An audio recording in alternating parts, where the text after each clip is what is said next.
que ça va nous ouvrir les portes du ciel. Les clés pour nous ouvrir les portes du ciel, c'est Jésus-Christ qui est mort pour nos péchés. Amen. Et celui qui reçoit la foi précieuse de Dieu dans son cœur et qui croit cela, ne s'inquiétera pas que le royaume de Dieu est si proche, frères et sœurs, parce que si tu marches avec Dieu, tu vas rester un pécheur, mais tu vas rester un pécheur pardonné, justifié, et qui a cette assurance qu'il va être avec Dieu pour l'éternité dans le ciel. Amen. Le titre de mon message s'adresse premièrement aux baptisés, mais aussi à chacun de vous qui êtes un enfant de Dieu, qui fait partie du royaume de Dieu. Le titre de mon message ce matin, il va apparaître, c'est Vivre à contre-courant. Combien sont d'accord avec moi que être un chrétien aujourd'hui, c'est accepter de vivre à contre-courant? Combien sont d'accord avec moi que les valeurs dans ce monde n'ont rien à voir avec les valeurs de Dieu, de ceux qui font partie du royaume de Dieu? Il y a tellement une grande différence entre le monde et les valeurs de ce monde et les valeurs du royaume de Dieu. Puis ce matin, j'aimerais vous dire j'aimerais commencer avec un témoignage personnel concernant ce qui m'a donné l'idée de vivre ce titre-là, Vivre à contre-courant. C'est que cet hiver, je suis allé à Cuba. J'ai eu le bonheur, le privilège d'aller à Cuba passer une semaine avec mes deux garçons. David, qui est ici ce matin, et il ne savait pas que j'allais parler de ça. Et mon fils Simon, qui est venu prêcher il n'y a pas tellement longtemps. Avec mes deux garçons, l'affaire, c'est que moi, la première fois que j'ai pris l'avion dans ma vie, c'était quand je me suis marié pour mon voyage de noces. Et je m'étais bien dit, c'est la dernière fois de toute ma vie que je prends l'avion, moi. Chérie, voyage, fais des voyages que tu veux, moi, je ne prends plus l'avion. Je peux prendre le train, je peux prendre la voiture, mais je ne prendrai plus l'avion. Et j'ai été invité des fois même à aller à des endroits dans le monde, puis non, je prends pas l'avion, moi. C'est fini, c'est fini. Mais là, l'année passée, aux funérailles de mon beau-frère, Patrick, qu'on a célébré ici, après les funérailles, on s'encourageait les uns les autres à la maison. Et mes garçons me disent, « Papa, on était dans les émotions. » Les garçons me disent, « Papa, on devrait aller à Cuba ensemble passer une semaine. » Mais là, c'est dur de dire non parce que là, la vie est courte tout à coup. Je réalise comment la vie est courte. Je réalise qu'on peut... Notre vie, c'est un fil coupé comme ça. Là. J'étais dans les émotions et j'ai dit oui. J'ai dit oui. Je voulais être avec... Oui, je veux passer une semaine avec mes deux garçons là-bas là, à Cuba avec vous autres. Là. Alors, j'ai dit oui, pensant que ça allait être trop émotionnel de prendre l'avion. Et finalement, Dieu est bon. Je n'ai plus... c'est fini, je peux vous le dire publiquement. Dieu peut m'éprouver avec ça. Là. Je n'ai plus peur de l'avion. Je n'ai plus peur de l'avion. Ceux qui m'écoutent sur Facebook, à l'autre bout du monde, vous pouvez m'inviter maintenant. Là, j'ai plus peur de l'avion. Je n'ai plus peur de ça. J'ai plus peur de l'avion. Même que quand on a atterri là-bas à Cuba, moi, je ne connais pas ça, l'avion. Alors, moi, j'étais zen, mais mes garçons étaient nerveux parce que quand l'avion atterrit, ça faisait c'était très chaotique. Puis l'avion, ça a pris au moins 5 minutes, David. Hein? On a roulé pendant 5 minutes. D'habitude, quand on pose sur le sol, c'est pas long qu'on met les freins. Là, ils ne mettaient pas les freins. Là. 5 minutes de temps. Mais moi, pour moi, c'est normal. Alors, je n'étais pas inquiet. J'étais zen. Et lorsqu'on est arrivé à Cuba, ce qu'on faisait le matin, vous me connaissez, la première chose qu'on faisait le matin, on allait au buffet. On allait manger un bon déjeuner d'hommes, de gars, là, ensemble. Là, on allait au buffet de déjeuner. Et après ça, on amenait la crème solaire, un bon livre, et on se retrouvait à la plage. Et à la plage, il y avait, j'ai remarqué là où on était, qu'il y avait des bornes. Des bornes avec des sauveteurs qui sifflaient si les gens dépassaient les bornes. Parce que au-delà des bornes, c'était dangereux de nager au-delà des bornes à cause des courants qui sont très, très forts. Et moi, moi, je ne suis pas sage, frère et sœur. Je ne suis pas sage. La première journée, j'ai dit à mes garçons, j'ai dit, cette semaine, je veux nager jusqu'à la borne. Parce que moi, j'ai toujours aimé les défis. Mais sauf que dans ma tête, j'ai 20 ans. Mais je n'ai plus 20 ans. Et je ne suis pas préparé. L'année passée, je me suis surpris. Je me suis surpris l'année passée parce que 2 jours par semaine, j'allais courir avec ma fille. On courait pendant une demi-heure. Elle s'entraînait pour un marathon et j'allais courir tous les matins une demi-heure avec elle. On ne courait pas vite, là, mais je trouvais le souffle de courir. Mais là, c'est pas si loin. Là. C'est à peu près jusqu'au perron, là, d'ici au perron, les bouées, ou jusqu'à la rue, admettons. Là. C'était pas si loin que ça pour moi. C'est juste que je n'ai pas évalué la force du courant. Alors, je suis un peu frileux. Moi, je n'ai pas été souvent dans l'eau plus que la taille, là, parce que je suis un peu frileux. Mais je m'étais dit, avant la fin de la semaine, je vais aller jusqu'à la borne pour toucher comment ça s'appelle le truc, là? Le truc qui flotte, là? La bouée, là? C'est ça, une bouée, merci. Je vais aller toucher la bouée. Je vais le faire. Je l'avais dans la tête, puis ma femme me connaît. Je l'ai fait. Et je suis allé jusqu'à la bouée. C'est-à-dire, dernière journée avant qu'on s'en aille, je nage jusqu'à la bouée parce que mes garçons étaient dans l'eau. C'était comme, je vais aller les rejoindre en même temps. Mes garçons étaient dans l'eau et là, je décide de nager jusqu'à la bouée. Mais là, je comprends là, en nageant qu'il y a un courant qui me ramène vers le rivage quand je nage. Alors, c'est un peu plus long que je pensais me rendre jusqu'à la bouée. Elle n'est pas loin, la bouée, elle est jusqu'à la rue. Là, mais il faut que je nage. Et ce qui est bien, par exemple, c'est que jusqu'au fond de l'église, là, je pouvais marcher sur le sable si j'étais fatigué.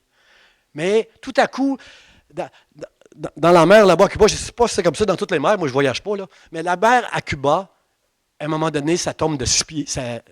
Tu marches, puis il y a 6 pieds là, que tu tombes dans. Tu peux plus marcher. Là.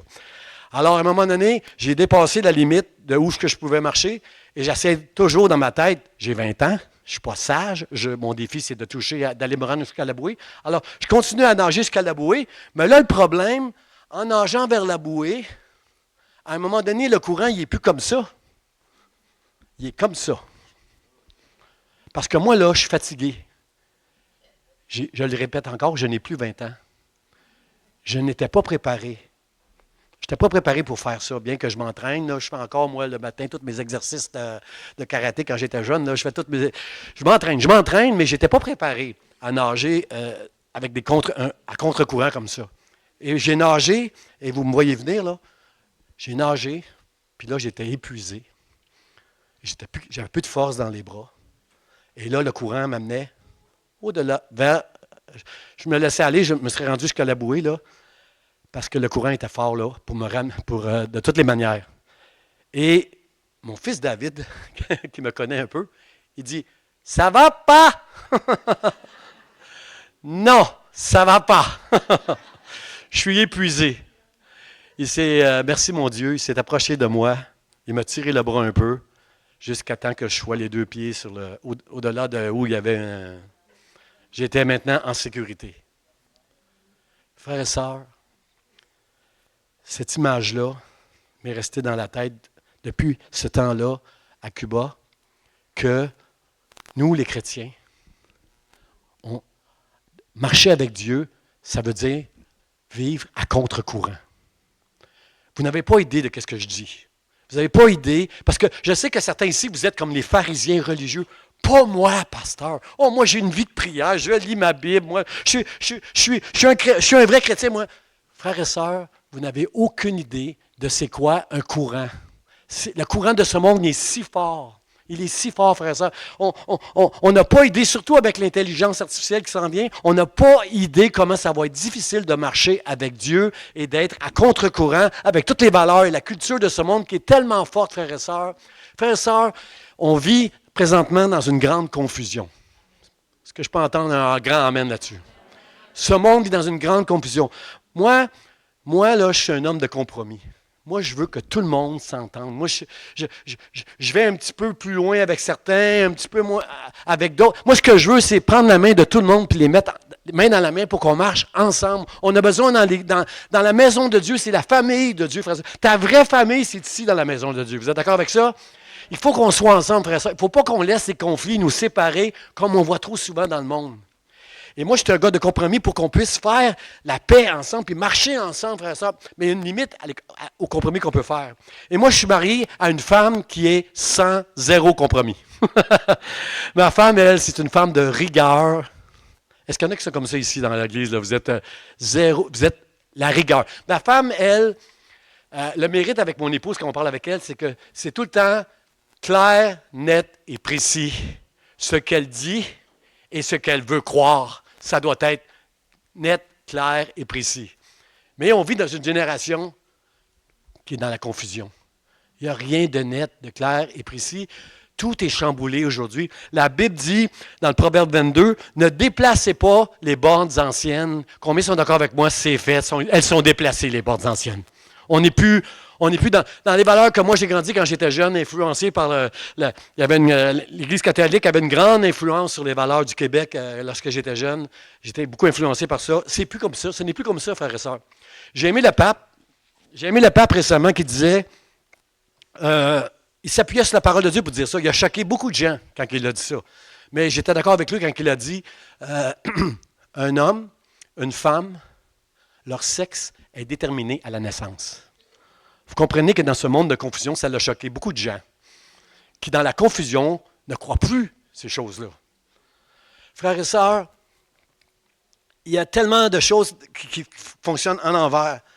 Je pense, par exemple, je connais des gens qui ont demandé l'aide à mourir. Frères et sœurs, quand tu as un diagnostic qui va t'amener à souffrir, si tu es un enfant de Dieu, tu ne peux pas demander l'aide à mourir. Tu ne peux pas faire une chose comme ça. C'est Dieu qui décide. Le jour de ta naissance, le jour de ta mort, c'est écrit. C'est écrit quelque part dans un livre. Ce n'est pas à toi à décider. Quand tu vas. Comprenez, même si même. Moi, je ne veux pas souffrir, là. Je ne veux pas souffrir, là. Quand je vois. Si j'aurais une maladie là, qui fait souffrir, donnez-moi des Tylenol, là. Donnez-moi quelque chose là, pour calmer un peu la douleur. Là. Je ne veux pas souffrir. Mais tu ne peux pas décider. Mais aujourd'hui, dans notre génération, les gens peuvent décider quand est-ce qu'ils vont mourir. Frères et sœurs, si ça va mal dans ton mariage, est-ce que vous êtes d'accord avec moi que même si tu es chrétien, ça peut aller mal dans ton mariage?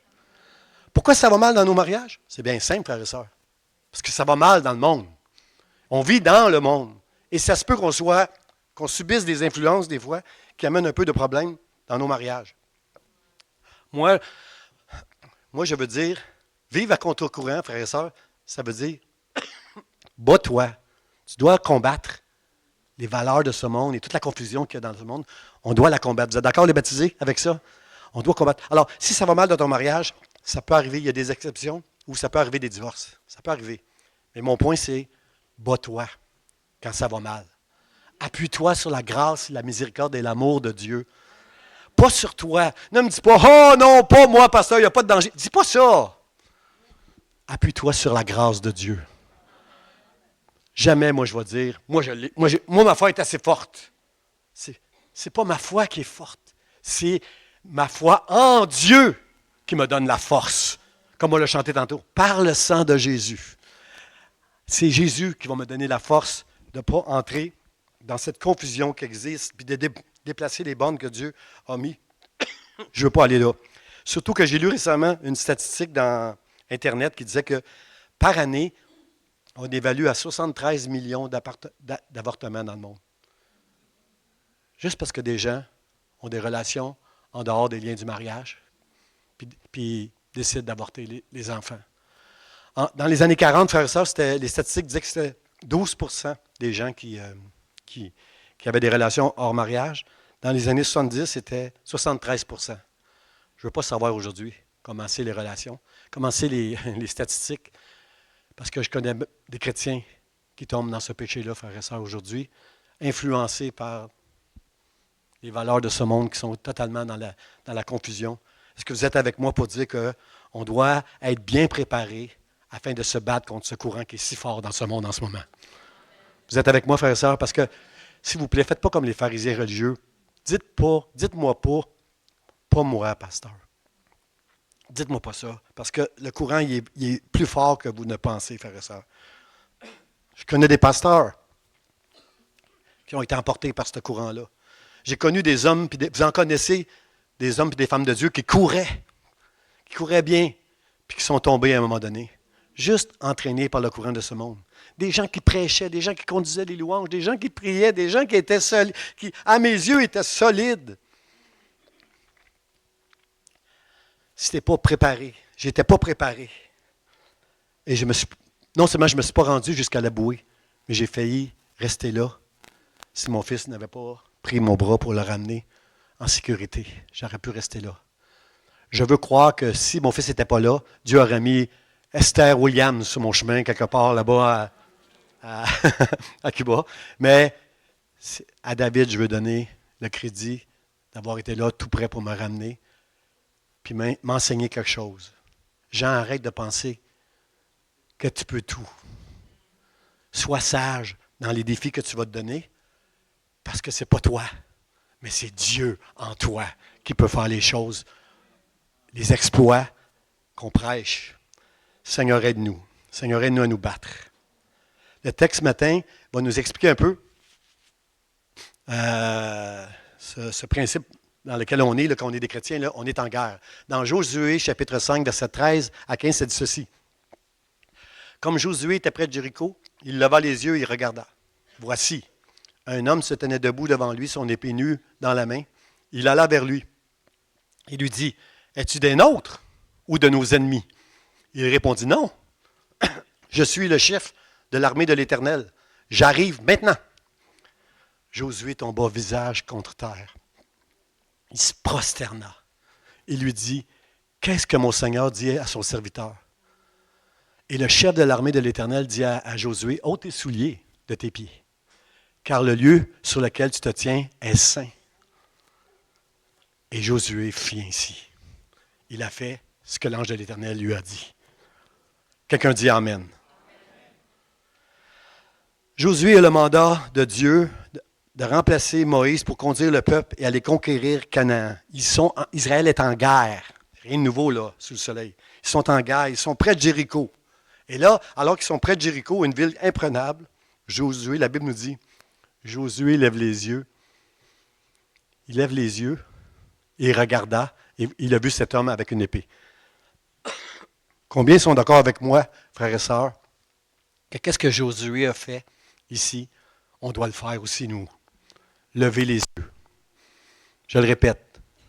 Combien sont d'accord avec moi qu'on doit lever les yeux et regarder quelque chose que, comment je pourrais dire, si tu vis des problèmes en ce moment, tes yeux sont sur ton problème.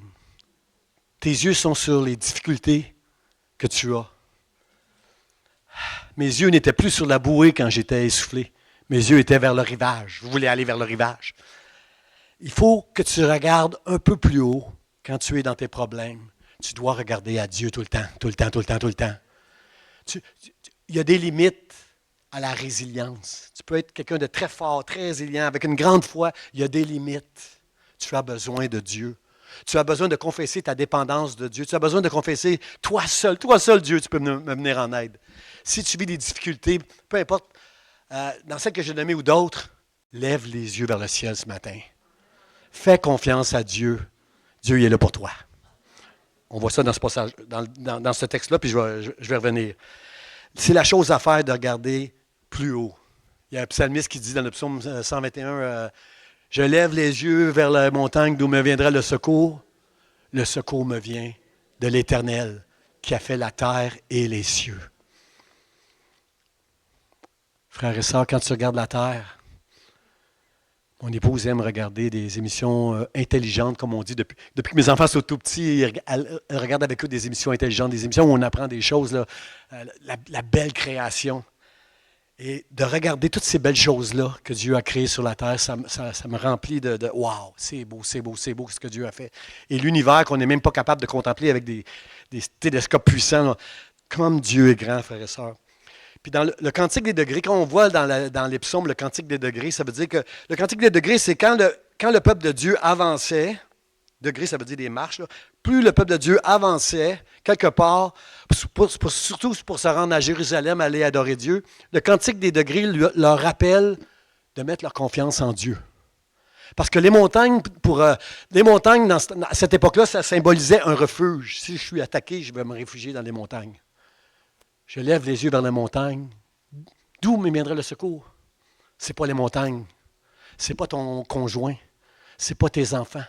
C'est Dieu seul qui peut t'aider, qui est ton secours ce matin. C'est pour ça que tu dois apprendre à lever les yeux vers le ciel. Dieu est ton secours. Seigneur, aide-nous. Mon premier point, frère et sœur, ce matin, c'est celui-ci. Nous sommes en guerre. Quand on est en guerre, on doit apprendre à se battre, on doit se préparer à se battre, on doit s'entraîner à se battre. La Bible nous dit, un homme se tenait debout devant lui, son épée nue dans la main. Il alla vers lui et Josué lui dit, « Es-tu des nôtres ou de nos ennemis? » Combien sont d'accord avec moi que si on est en guerre, puis il y a quelqu'un qui est devant nous avec une arme, une épée comme l'ange de l'Éternel, là, combien sont d'accord avec moi que c'était une bonne question que Josué a posée à cet homme qui a vu avec une épée? Josué lui voyait un homme, mais on sait que ce n'était pas un homme, là. On sait que c'était divin, là, l'image qui était là. Il s'est prosterné devant lui. Là. Il voit une épée. Combien sont d'accord avec moi que c'est une bonne question qu'il a posée? Ils sont en guerre. Canaan sait qu'Israël est rentré. Canaan tremble devant Israël parce qu'il y a eu un miracle. Là, le Jourdain était à sec. Ils ont traversé le Jourdain. Et là, Josué, il dit à la vision de cet homme qui a une épée, « Es-tu des nôtres ou ennemis? » Es-tu des nôtres ou ennemis? Il y a vu un homme avec une épée. Frères et sœurs, ce que Josué va faire, c'est qu'il va se prosterner devant cet homme qui a une épée. Parce que l'épée de cet homme-là représente la parole de Dieu, frères et sœurs. Une épée nue. Un ange avec une épée nue. Quand l'apôtre Jean a eu une vision de Jésus dans le ciel, il a vu Jésus avec de sa bouche, sa langue était comme une épée à double tranchant. C'est écrit quelque part, je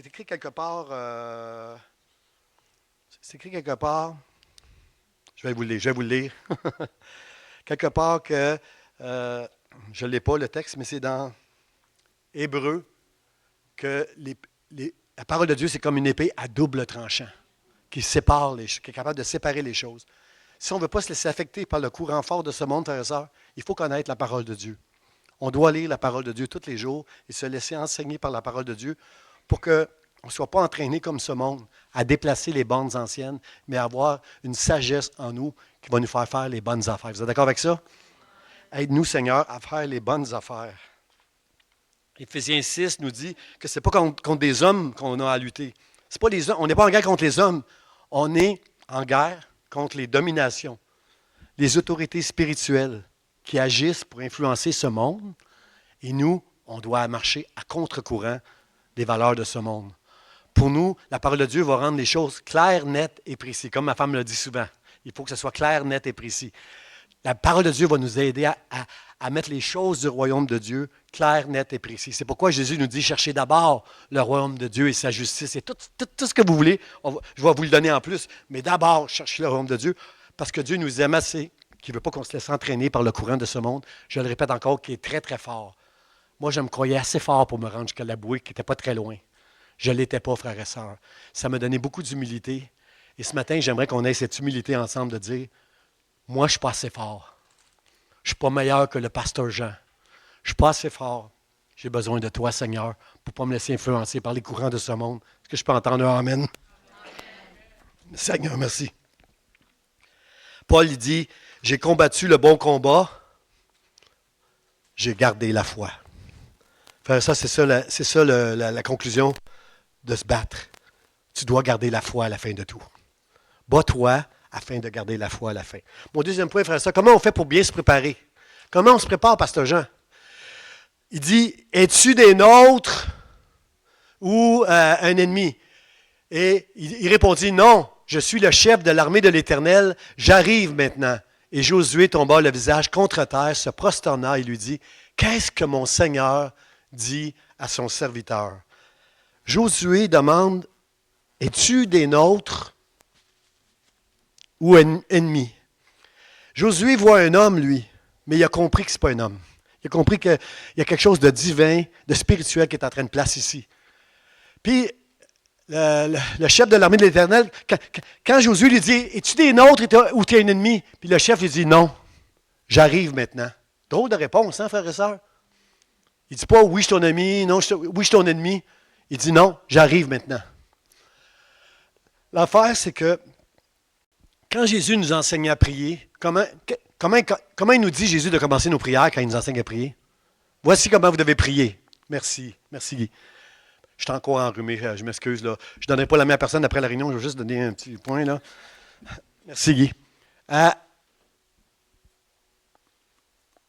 Est-ce que vous êtes d'accord avec moi que Dieu, c'est ni notre ami, ni notre ennemi? C'est ça qu'il fait comme réponse. Je sais que c'est une vision de Dieu qu'il a ici, là, Josué.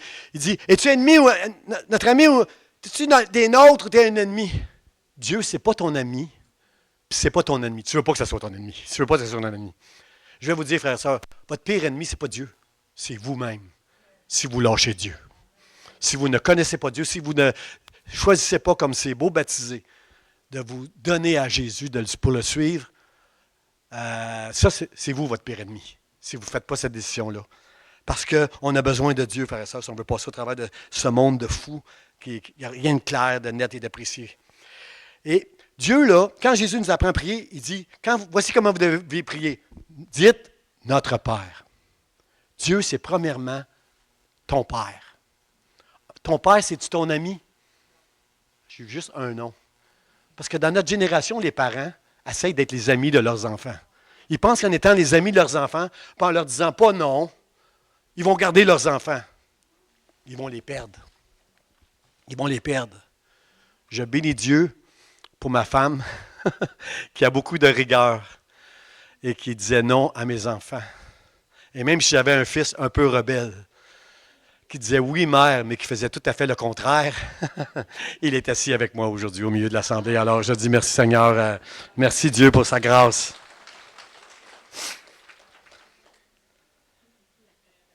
Dieu, ce n'est pas un ami, c'est un parent. Un parent qui t'aime, il va te dire non. Un parent qui t'aime, je vais parler aux enfants, là. Un parent qui t'aime, il va t'élever pour bien te préparer à cette vie qui n'a pas d'allure. Une vie où il n'y a rien de clair, net et de précis. Un vrai parent va te préparer à vivre à contre-courant dans ce monde-là. Mais si ton parent agit comme un ami, il ne va pas t'aider. Un parent, ce n'est pas un ami, c'est un parent qui va t'enseigner, qui va t'aimer, puis qui va te corriger, puis qui va te reprendre. Je suis triste pour les chrétiens qui marchent à côté du chemin étroit et que Dieu ne les reprend pas. Parce que moi, quand je fais quelque chose de mal, Dieu me reprend et je dis merci Seigneur pour ça. Merci Seigneur de me reprendre. Quand je fais mal, j'ai besoin que tu me corriges, Seigneur. Aide-moi, Seigneur. Là, Josué va dire, il répondit non, je suis le chef de l'armée de l'Éternel. Ce n'est pas un parent, ce n'est pas un ami, Dieu, puis ce n'est pas non plus un ennemi. Quand il dit j'arrive maintenant, Josué, à ce moment-là, Josué tombe le visage contre terre, il se prosterne. Il lui dit, qu'est-ce que mon Seigneur dit à son serviteur? Quand l'ange de l'Éternel dit, j'arrive maintenant, Josué a compris quelque chose, là. Josué a compris, il y a comme un passage de la Bible, pendant qu'il Josué, c'était le bras droit de Moïse. Il a compris quelque chose que Dieu avait dit à Moïse dans la présence de Josué. Il a compris quelque chose. Je vais vous lire ce passage-là. Je l'ai pas mis à l'écran, il est long un peu, là. C'est dans Exode chapitre 23, si vous prenez des notes, 20 à 22, je vais vous le lire. Voici. Josué s'est rappelé ce passage-là concernant cet homme qui a une épée nue devant lui. Il dit, voici, j'envoie un ange devant toi pour te protéger en chemin et pour te faire arriver au lieu que j'ai préparé. Tiens-toi sur tes gardes dans sa présence, écoute sa voix, ne lui résiste point. Est-ce que vous pouvez répéter cette phrase-là? Ne lui résiste point. On va le faire en même temps. À go. 1, 2, 3, go. C'est pour ça que Josué s'est prosterné devant lui. Il entend la voix de Dieu. Et quand il dit « j'arrive maintenant », il sait que c'est cet ange que Dieu avait promis dans Exode à Moïse et à Josué. « Tiens-toi sur ta garde dans sa présence, écoute sa voix, ne lui résiste point parce qu'il ne pardonnera pas tes péchés, car mon nom est en lui. Si tu écoutes sa voix et si tu fais tout ce que je te dirai, je serai l'ennemi de tes ennemis et l'adversaire de tes adversaires. » Combien veulent que Dieu soit l'ennemi de mes ennemis? Dieu n'est pas ton ennemi, il est l'ennemi de tes ennemis. Pour marcher contraire au courant de ce monde, frères et sœurs. Toi, tu n'es pas assez fort. Dis-le devant Dieu, je ne suis pas assez fort. Tu as besoin de confesser ce matin, de ne pas être comme ces pharisiens hypocrites qui se pensaient si forts. Il y avait un pharisien, à un moment donné, qui était sur une tribune, dans un lieu de prière, puis il disait, « Seigneur, merci que je ne suis pas comme lui. » À côté de lui, c'était un publicain qui collectait des impôts pour Rome et qui s'en mettait dans les poches. Il dit, « Seigneur, Seigneur, aie pitié de moi, moi je suis un pécheur. » Lui, il est à côté de lui, puis il dit, « Merci Seigneur que je ne suis pas comme lui. » Et Dieu dit, « Celui qui va être justifié entre les deux, c'est lui, le publicain, que je vais élever devant moi. » Ne sois pas un publicain ce matin.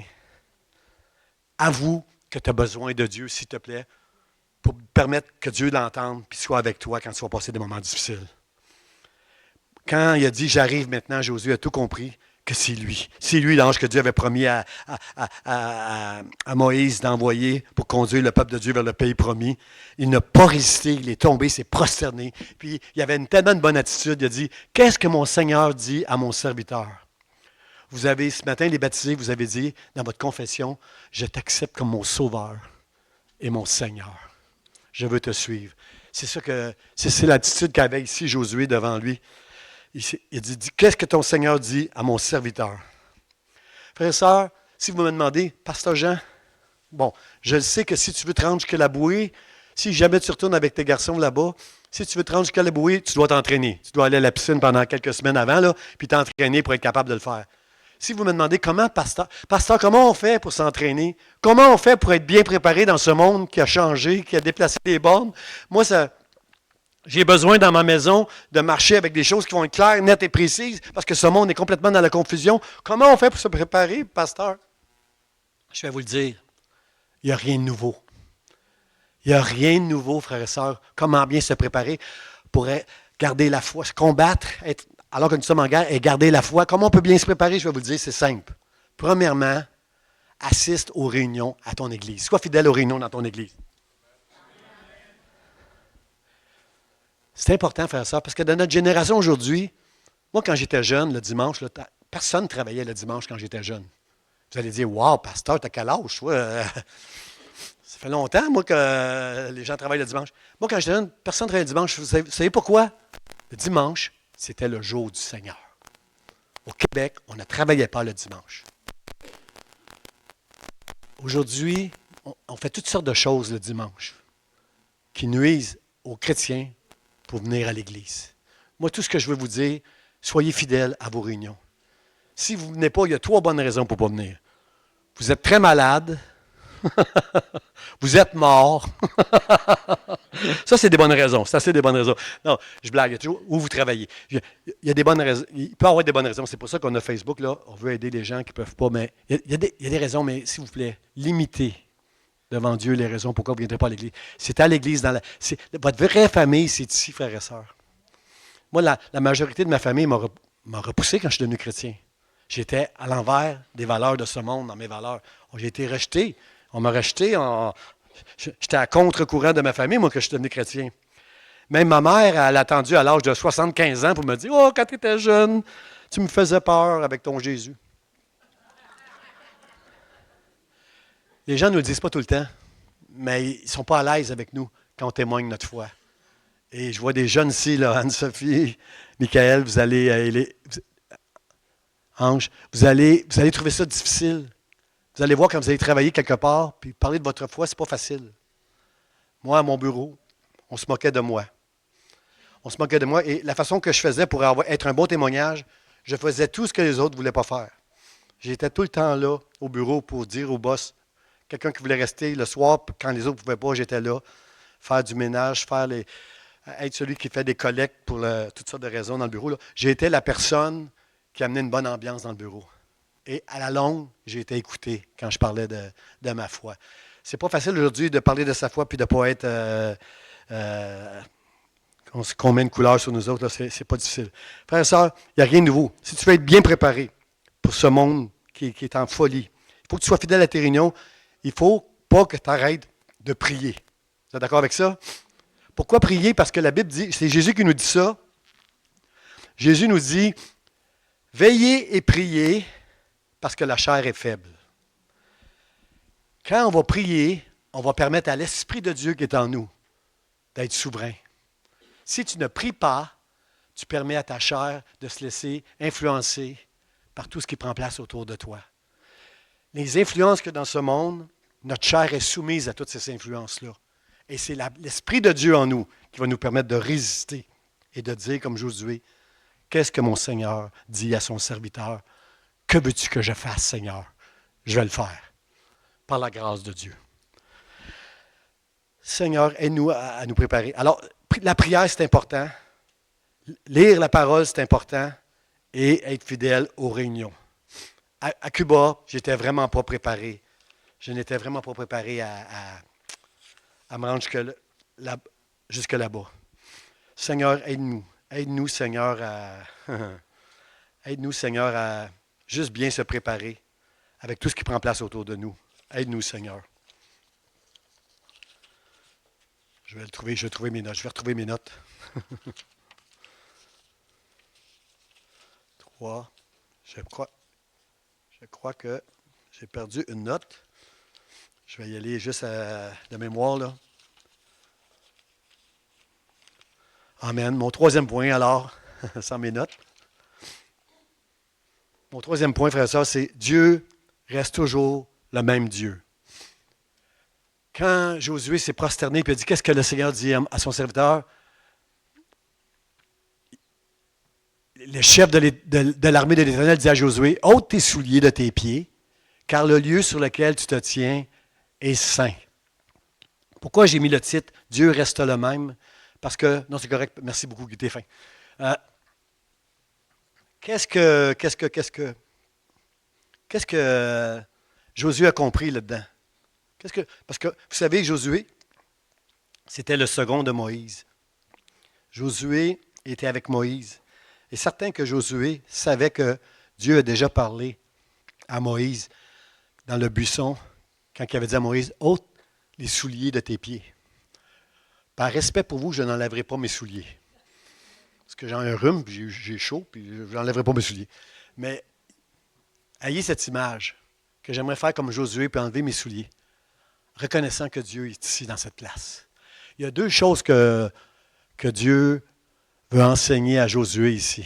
Quand il dit « ôte tes souliers, car c'est le lieu sur lequel il est saint », Josué sait très bien que Dieu avait demandé ça à Moïse dans le temps. Frères et sœurs, premièrement, Dieu veut nous rappeler, nous, ses enfants.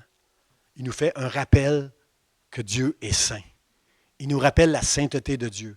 Est-ce que vous êtes d'accord avec moi que Dieu nous encourage à s'approcher de lui? C'est écrit dans la Bible, approchez-vous de lui et il s'approchera de vous. Nos péchés sont pardonnés. On est juste devant Dieu à cause de Jésus. Mais combien sont d'accord avec moi? On reste des pécheurs. Dieu est saint.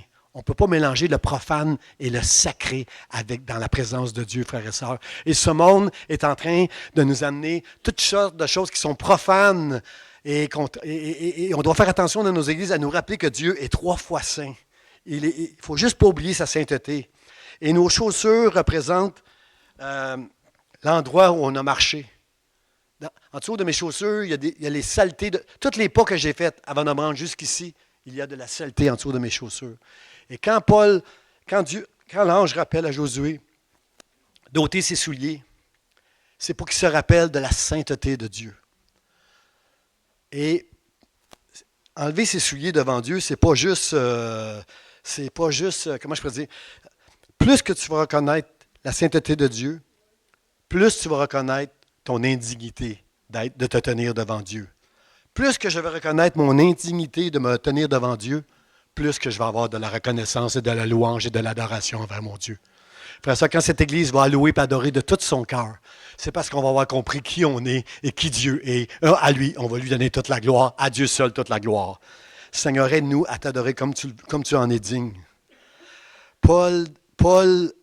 La conversion de Paul est extraordinaire. C'est Jésus lui-même qui lui est apparu. Il y a eu une vision qui l'a amené au ciel, dans le 3e ciel, qui nous dit, il a écrit la moitié du Nouveau Testament.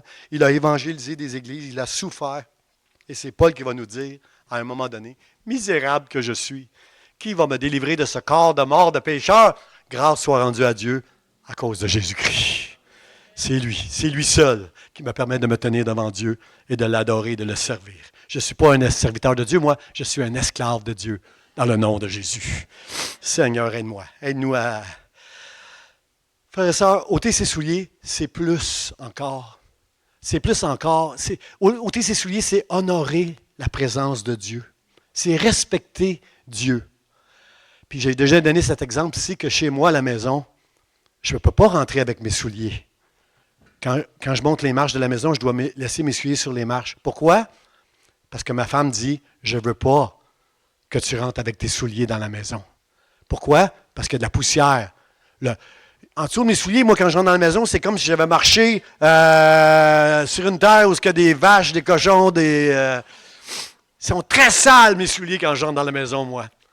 Puis ma femme m'a dit, tu laisses tes souliers à l'entrée. Quand j'enlève mes souliers, c'est plus que juste pour salir le plancher que ma femme a lavé avec de l'eau, du vinaigre. C'est plus que ça. C'est honorer ma femme qui prend soin de la maison. Quand j'enlève mes souliers, je l'honore et je la respecte. Et c'est ça que Dieu nous demande de faire. Frère et sœur, c'est plus que ça.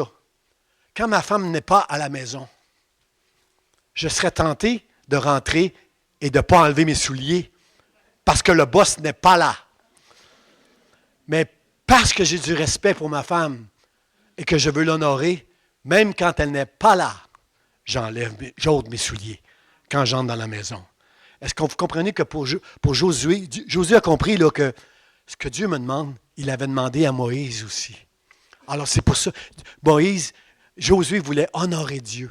Il ne voulait pas résister à l'ordre que Dieu est en train de donner, parce que Josué s'est souvenu avec l'ange de l'Éternel qu'on ne doit pas résister à l'ange de l'Éternel lorsqu'il nous demande quelque chose. Alors comprenez-vous, je ne veux pas résister à mon épouse, mais je veux rester en vie aussi, alors c'est pour ça que je respecte mon épouse. Là. Elle n'aime pas ça quand je dis ça, mais vous savez bien qu'elle ne va pas m'enlever la vie, mais c'est quand même Sylvie. Sylvie reste Sylvie, là. Alors, David, dis Amen. Dis Amen, David. Je dois faire attention. Je sais, je ne veux pas te mettre entre ta mère et moi, là, mais je veux honorer ma femme. Disons que je le fais pour respect et honneur pour ma femme, d'enlever mes souliers. Et c'est ce que Josué a voulu faire devant Dieu. Je sais que tu l'avais demandé à Moïse. Je sais que tu me le demandes à moi. Et juste par respect pour toi, je vais enlever mes souliers. Je vais deux choses, frère. Je veux honorer la sainteté. Tu dis à Moïse, enlève tes souliers parce que ce lieu est saint. Tu me dis la même chose. Tu me dis la même chose à moi. Enlève tes souliers, Josué, parce que le lieu sur lequel tu te tiens est saint. Je veux reconnaître ta sainteté. Dieu, j'ai enlevé mes souliers. Mais la deuxième chose, pourquoi Dieu avait fait cette demande à Moïse, la deuxième chose, c'est que je vais être avec toi. Je vais t'ouvrir la mer. Dans le désert, je vais te nourrir. Je vais te protéger tout le temps du reste de votre vie. Il y en a qui sont jeunes. Il y en a... Bon, vous êtes tous jeunes. Peut-être Marius là, qui est vieux, un petit peu de cheveux blancs. Là. Tout le reste de votre vie, Dieu va être avec vous autres. C'est ça la bonne nouvelle. C'est la raison pour laquelle je ne veux pas résister à Dieu comme Josué, moi. Toute ma vie, je sais que Dieu va être avec moi. Il m'a pardonné, il m'a justifié. Et il m'aime, il est comme un père pour moi. Et si Dieu était comme un père pour toi, tu vas juste obéir à papa. Parce que tu sais que qu'est-ce qu'il te demande. Il ne veut pas agir comme un ennemi avec toi. Il n'est pas un ennemi quand il te dit non, tu ne feras pas ça. C'est juste un père qui t'aime et qui veut t'amener plus loin dans ta croissance avec lui. Seigneur, aide-nous. Aide-nous, Seigneur. Je veux être comme lui, moi. Je veux être comme Josué pour dire, Seigneur, tu me demandes d'ôter mes souliers. J'ôte mes souliers. J'invite les musiciens à faire ça pour le mot de la fin.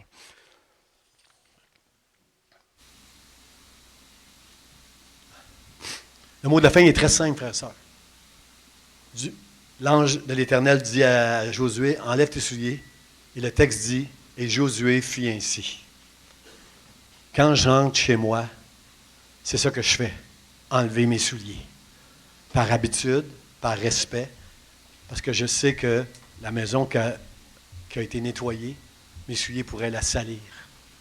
Ce passage-là nous rappelle que Dieu, bien qu'on soit des pécheurs, Dieu veut nous transformer, veut nous changer. Vous savez ça, les baptisés, vous autres, hein? Dieu veut nous changer puis il veut nous transformer. On va rester des pécheurs toute notre vie, mais on veut bien faire par la grâce de Dieu.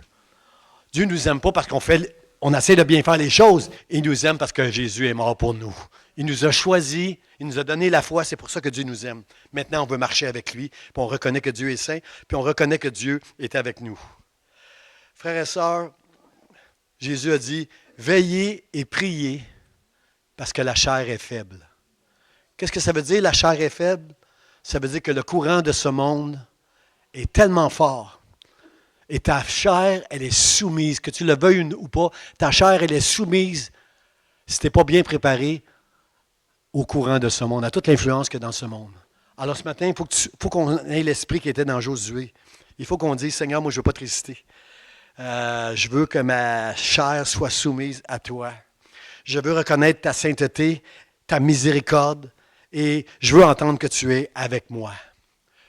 Assemblée de Dieu ce matin, chers baptisés ce matin, êtes-vous d'accord avec moi pour dire, Seigneur, prépare-moi, conduis-moi, aie ta main sur moi afin que ma chair arrête de te résister à toi, que ma chair puisse...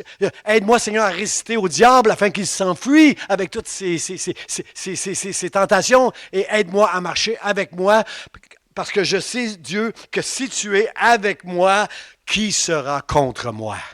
Seigneur, aide-nous à nous préparer à vivre dans ce monde de fous, avec tous les compromis que ce monde peut faire, avec toutes les bornes anciennes, avec toute sa confusion. Quand le pape a dit « un homme, c'est un homme, puis une femme, c'est la Bible qui dit ça », il y a eu toutes sortes de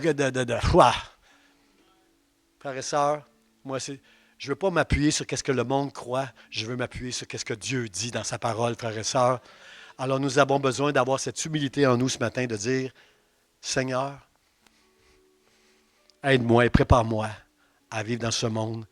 Aide-moi à vivre à contre-courant. » Et si c'est votre désir, frères et sœurs, levons-nous ensemble, accompagnons nos musiciens dans un dernier chant et déclarons en Dieu, Seigneur, aide-moi à vivre à contre-courant pour la gloire de Dieu dans le nom de Jésus.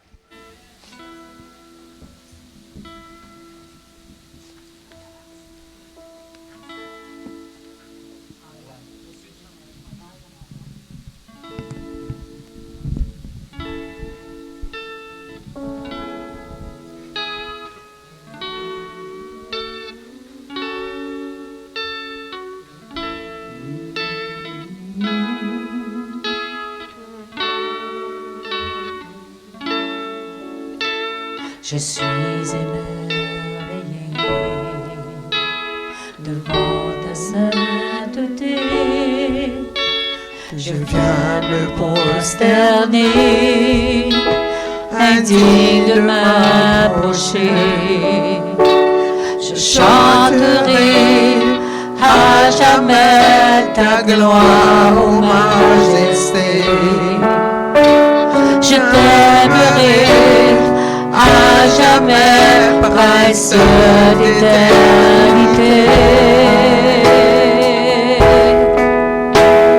Gloire,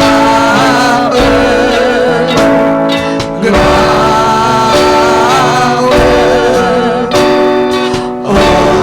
hommage à mon roi.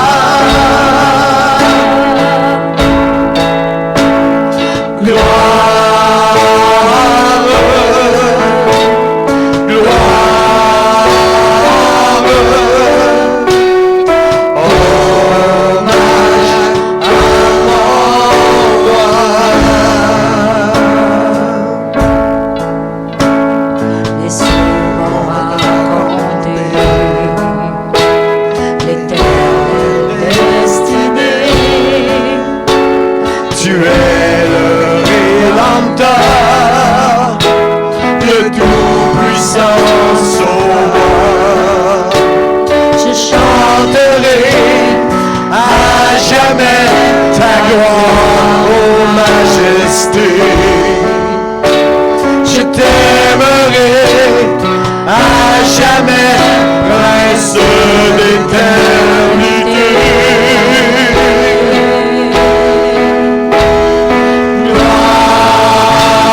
Amen. Combien veulent rendre hommage à notre roi ce matin? Est-ce que vous avez compris qu'on doit ôter nos souliers devant Dieu? Soyez bénis, vivez à contre-courant, frères et sœurs. Demandez à l'aide de Dieu pour faire ça. J'invite les baptisés à venir s'avancer en avant. Pasteur Charlie va leur remettre un certificat de baptême.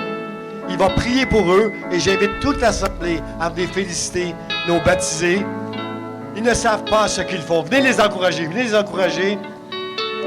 C'est pas facile de marcher avec Dieu, mais dans la famille de Dieu, à l'Église Vie d'Espoir, nous allons être là pour eux. La Bible, Jésus est très sévère. Jésus va dire que personne ne scandalise un seul de ses petits.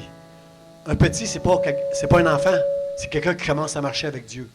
Soyons là pour encourager nos baptisés. Venez en passant par Armstrong, de venir les féliciter, chacun d'eux. Moi, j'ai le rhume, je ne vais pas vous donner la main, mais félicitations à chacun de vous, je suis fier de vous.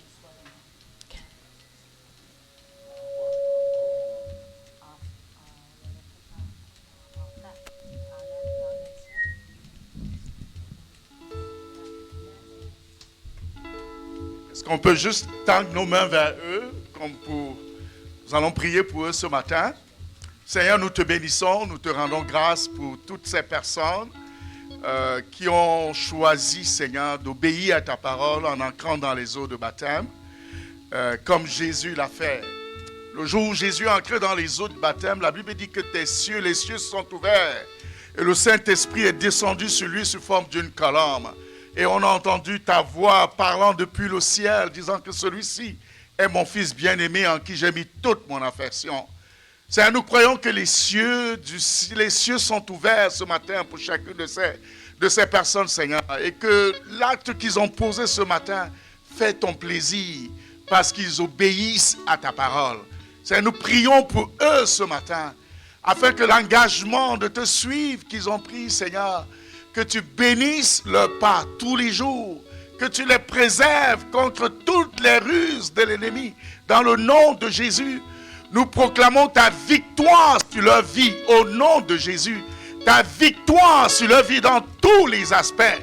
Et nous déclarons que Satan est dévoilé, ses œuvres sont dévoilées et que Jésus a vaincu dans chacune de leurs vies. Seigneur, nous te les consacrons ce matin.